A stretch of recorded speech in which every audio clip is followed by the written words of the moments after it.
রাষ্ট্রপতি নির্বাচনের আগ মুহূর্তে খেলা ঘুরে গেছে। মির্জা ফখরুলের অবস্থা আরো 12টা বাজিয়ে দিয়েছে জামাত।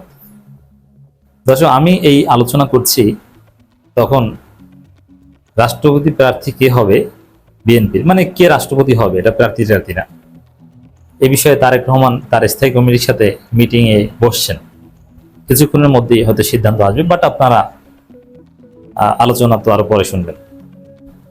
তো রাষ্ট্রপতি প্রার্থী যেই হোক না কেন, হুয়েভার, যেহেতু মির্জা ফখরুলকে নিয়ে জোরালো আলোচনা আছে, তো মির্জা ফখরুলের অবস্থা একদম 12টা বাজিয়ে দিয়েছে। আমি একদিন আগে আলোচনা করেছিলাম যে জামাত ইসলামের 11 জন এমপি রংপুর অঞ্চলের, তারা মির্জা ফখরুলের বিরুদ্ধে সংবাদ সম্মেলন করেছে যে মির্জা ফখরুল বর্ণ বৈষম্য করছেন, তিনি বৈষম্যমূলক চেতনা ধারণ করেন।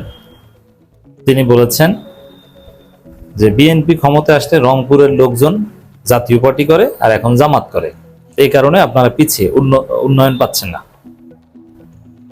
তো দর্শক, যিনি রাষ্ট্রপতি হবেন তিনি যদি এরকম বর্ণ বৈষম্যমূলক আচরণ করেন, তার চিন্তা যদি এরকম বৈষম্যমূলক হয়, এটা রাষ্ট্রপতি পদটা কলঙ্কিত হবে। এরকম একটা পরিস্থিতির মধ্যে মির্জা ফখরুলকে জামাত ফেলেছে। আমিরে জামাত বেশ কয়েকবার মির্জা ফখরুলের এই বর্ণ বৈষম্যমূলক বক্তব্যের প্রতিবাদ করেছে, জামাত এমপিরা প্রতিবাদ করেছে। এরপরে এখন আলোচনা করব জামাতের লোকজন রংপুরে বিক্ষোভ মিছিল করেছে। এখন যিনি বিএনপির ভাবী রাষ্ট্রপতি, তার বিরুদ্ধে জনতার বিক্ষোভ রাজপথে, এমপিদের সংবাদ সম্মেলন, একটা এলাকার লোকজন, বিএনপির লোকজনও কিন্তু ক্ষুব্ধ। রংপুরে বিএনপি আছে না? এখন মির্জা ফখরুলদের এইসব বৈষম্যমূলক আচরণের মাধ্যমে রংপুরে বিএনপির লোকজনও ভুক্তভোগী, তারাও ভিকটিম, তারাও বঞ্চিত, ডিপ্রাইভড। তো তারাও তো মির্জা ফখরুলের এই ধরনের চিন্তার বিরুদ্ধে ক্ষুব্ধ। রাষ্ট্রপতি পদটা অলংকারী, কিন্তু একটা ঐক্যের প্রতীক, গার্ডিয়ান। কারণ রাষ্ট্রপতি নির্বাচিত হওয়ার পর তিনি এমপি হলে তার আসন শূন্য হয়, তিনি কোনো দলের থাকতে পারেন না, তিনি সর্বদলীয়, তিনি মহামান্য। এই মহামান্যের বিরুদ্ধে, সম্ভাব্য মহামান্যের বিরুদ্ধে জনগণ রাজপথে বিক্ষোভ মিছিল করে, বিরোধী দলীয় নেতা তার বিরুদ্ধে বক্তব্য দেয়, অ্যাক্টিভিস্ট, লেখক, বুদ্ধিজীবীরা তার সমালোচনা করে, তাকে বর্ণ বৈষম্যমূলক একজন নেতা বলে। সবচেয়ে বড় অ্যালার্মিং যে বর্তমান বাংলাদেশটা দ্বিতীয় বাংলাদেশ, স্বাধীন বাংলাদেশ হয়েছে বৈষম্য বিরোধিতার ব্যানারে। কারণ হাসিনা অনেক অপকর্ম করেছে, কিন্তু কোনো কিছুর বিরুদ্ধে জনগণ প্রতিরোধ গড়ে তুলে হাসিনাকে হটাতে পারেনি। জাস্ট হাসিনার বৈষম্যকে সামনে রেখে বৈষম্য বিরোধিতার ব্যানারে, বৈষম্য বিরোধীদের ব্যানারে হাসিনা পতন করানো সম্ভব হয়েছে। সেই বৈষম্য বিরোধী বাংলাদেশের রাষ্ট্রপতি হয় যদি একজন বৈষম্য আদর্শিকভাবে যিনি ধারণ করেন, তার দলকে ভোট না দিলে ওই এলাকায় উন্নয়ন করবেন না, এমন একজন লোক, এতে রাষ্ট্রপতি পদের যে গুরুত্ব, তাৎপর্য, মাহাত্ম্য কিছু থাকে? সেই অবস্থা জামাত করেছে।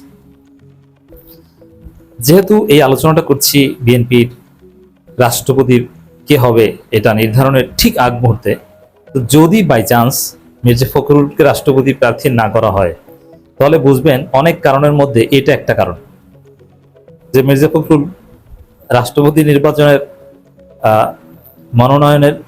নির্বাচন ভোটটা তো মূল হচ্ছে বিএনপির স্থায়ী কমিটির মিটিং এ, যদিও তাও মিটিং স্থায়ী কমিটি তো আগেও বলেছে যে তারেক রহমান যাকে ঠিক করবেন তিনি, কিন্তু তারপরে তারেক রহমান স্থায়ী কমিটিকে ডেকেছেন সবার সাথে আলোচনা করে তিনি একজনের নাম ঘোষণা করতে চান।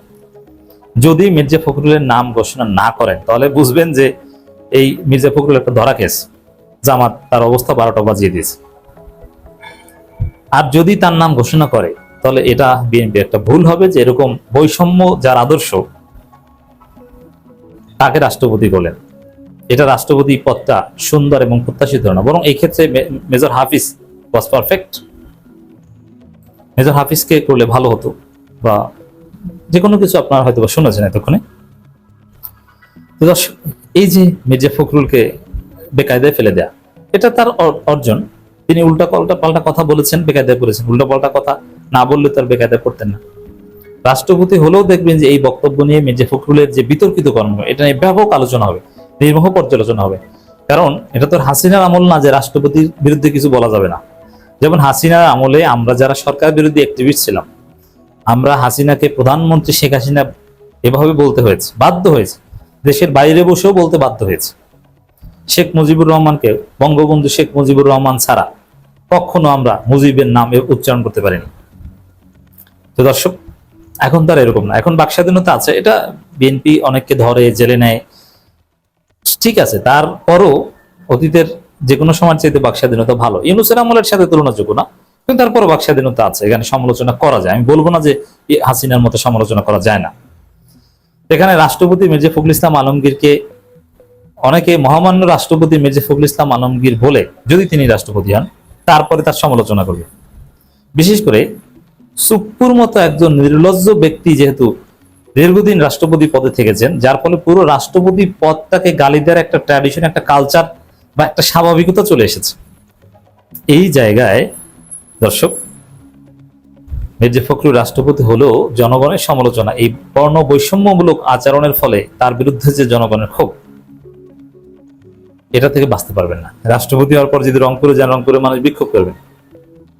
আর অবশ্য মির্জা ফখরুলের সামনে একটা উপায় আছে, তিনি যদি রাষ্ট্রপতি পদের জন্য ঠিক হন, অনতিবিলম্বে রাষ্ট্রপতি হওয়ার আগে তার ক্ষমা চাওয়া উচিত, যে আমি অতীতে যা বলেছি নাম ধরে ধরে, বিশেষ করে এটার জন্য আমি ক্ষমা চাই, রংপুরবাসীর কাছে ক্ষমা চাই, জামাতের কাছে ক্ষমা চাই, আমি বক্তব্য প্রত্যাহার করে নিলাম।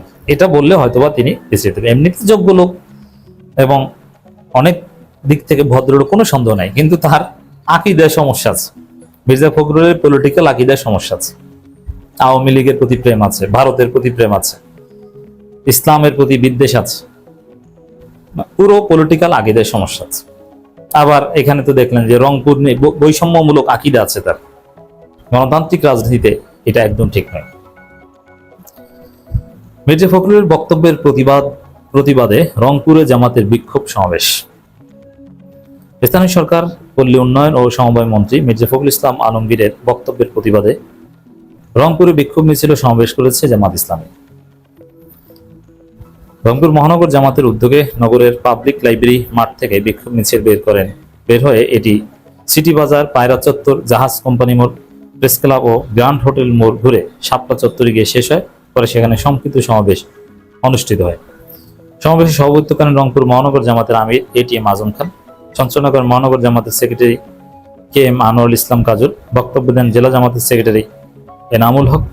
সমাবেশে এটিএম আজম খান বলেন, মন্ত্রীর বক্তব্যে এমন ধারণা পাওয়া যায় যে রংপুরের মানুষ বিএনপির পরিবর্তে জাতীয় পার্টি বা জামাত ইসলামীকে ভোট দেয় এ অঞ্চল কাঙ্ক্ষিত উন্নয়ন থেকে পিছিয়ে রয়েছে।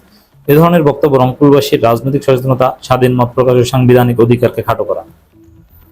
এখন এই সাংবিধানিক অধিকারকে খাটো করা ব্যক্তি রাষ্ট্রপতি হবেন, কেমনটা লাগে?